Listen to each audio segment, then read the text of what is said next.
3-4 दिनों के अंदर जो है काफ़ी व्यापक मात्रा में लोग आना प्रारंभ किए हैं। जो दर्शन करते हैं वो अपना कुछ न कुछ श्रद्धा निवेदित करते हैं। इससे अभी 2-3 दिनों के अंदर जो है 4 करोड़ के आसपास जो है धनराशि आई है, ऐसा बताया जा रहा है। 9 में जब शिला पूजन हुआ था और ₹1.25 लिया गया था गाँव-गाँव से और 4.5 करोड़ रुपए एकत्रित हुआ तो उस समय, और आज तो भगवान रामलला अपने स्थान पर विराजमान हो गए हैं, तो ये तो धनराशि 4 गुनी बढ़ेगी।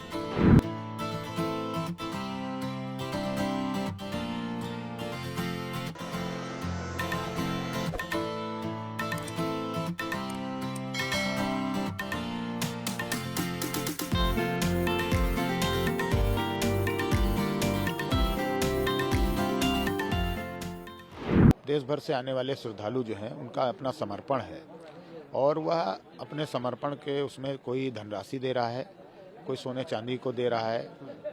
तो इस प्रकार से लोग जो आ रहे हैं उनका भाव बड़ा पवित्र है, स्नेह भरा है, क्योंकि रामलला वहाँ पर विराजमान है और भगवान श्री राम जो है विष्णु के अवतार हैं। और जब विष्णु के अवतार हैं तो माँ जो है लक्ष्मी उनके चरणों में बैठी हुई है और माँ जो है नहीं चाहेगी कि किसी भी प्रकार की वैभव की कमी हो, और यह वैभव जो है वो धनराशि से हो, सोने चांदी से हो या वहाँ पर कीमती पत्थरों से हो, ये लगातार बढ़ता ही जा रहा है। 3-4 दिनों के अंदर जो है काफ़ी व्यापक मात्रा में लोग आना प्रारंभ किए हैं। जो दर्शन करते हैं वो अपना कुछ न कुछ श्रद्धा निवेदित करते हैं और श्रद्धा निवेदित करने का एक ही कारण है कि भगवान श्री रामलला के प्रति हम कुछ न कुछ अपना अंश अर्पित कर रहे हैं। तो अंश अर्पित करने वालों को जो है हम सब सौभाग्यशाली समझते हैं, क्योंकि कोई अन्न अर्पित करता है, कोई जो है वस्त्र अर्पित करता है, कोई धनराशि अर्पित करता है। तो इस प्रकार से 2-3 दिनों में करोड़ों रुपए की धनराशि जो है वह पहुंची है। और इसी प्रकार से जो है लगातार, चूँकि पहले भी हमारे जो संगठन के लोग थे या हम कहे पदाधिकारी थे, उन्होंने कहा था कि जब ये मंदिर बनने लगेगा तो माँ महालक्ष्मी का वास हो जाएगा यहाँ पर, क्योंकि भगवान विष्णु जी स्वयं जब विराजमान हो गए हैं तो उनके सानिध्य में जो है माँ का वास तो होना ही है।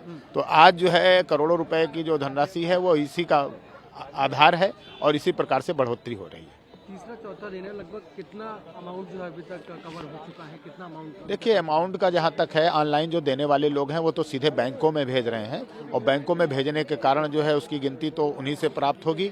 लेकिन जो नगद धनराशि भेज रहे हैं वो कोई दान पात्र में भी डाल रहा है और कोई जो है आकर रसीदें कटा रहा है। तो रसीद और दान पात्र में दोनों में अंतर है, क्योंकि ऑनलाइन देने वालों का तो आंकड़ा अभी नहीं आया है, लेकिन जो धनराशि इसमें दान पात्र में आ रही उसको प्रतिदिन गिनते हैं बैंक के ही लोग आकर, और बैंकों के लोग जब आते हैं तो उसकी बाकायदे गिनती होने के बाद उसमें अंकित किया जाता है अंकों को। तो इस प्रकार से अभी 2-3 दिनों के अंदर जो है 4 करोड़ के आसपास जो है धनराशि आई है, ऐसा बताया जा रहा है।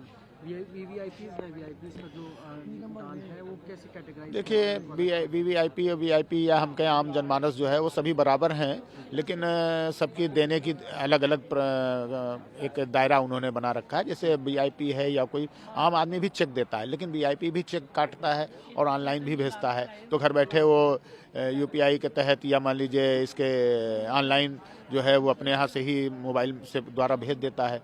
तो वो एक आम आदमी जो है वो 10 रुपये से लेकर 100 रुपये तक भी चढ़ाता है दान पात्र में और बड़े प्रसन्नता के साथ चढ़ाता है। वो पैसा अधिक दिखाई देता है क्योंकि वो जब एकत्रित होता है तो सबके सामने आता है। लेकिन जो वीआईपी और वो बैंकों में सीधे भेजते हैं वो दिखता नहीं है, लेकिन उनके आंकड़े अधिक होते हैं। एक्सपेक्टेड है कुछ कि आगे कितना होगा? देखिए, ये जो है श्रृंखला अभी तो शुरू हुई है। अभी तो 22 जनवरी को जो है भगवान श्री रामलला विराजमान हुए। इसके पूर्व में जब हमने धर्म समर्पण निधि का कार्यक्रम हम लोगों ने चलाया था तो पूरा देश जो है व्यापक पैमाने पर उन्होंने समर्पण किया था। ठीक उसी प्रकार जिस प्रकार से 89 में जब शिला पूजन हुआ था और ₹1.25 लिया गया था गाँव-गाँव से और 4.5 करोड़ रुपए एकत्रित हुआ तो उस समय 89 में, और आज तो भगवान रामलला अपने स्थान पर विराजमान हो गए हैं, तो ये तो धनराशि 4 गुनी बढ़ेगी।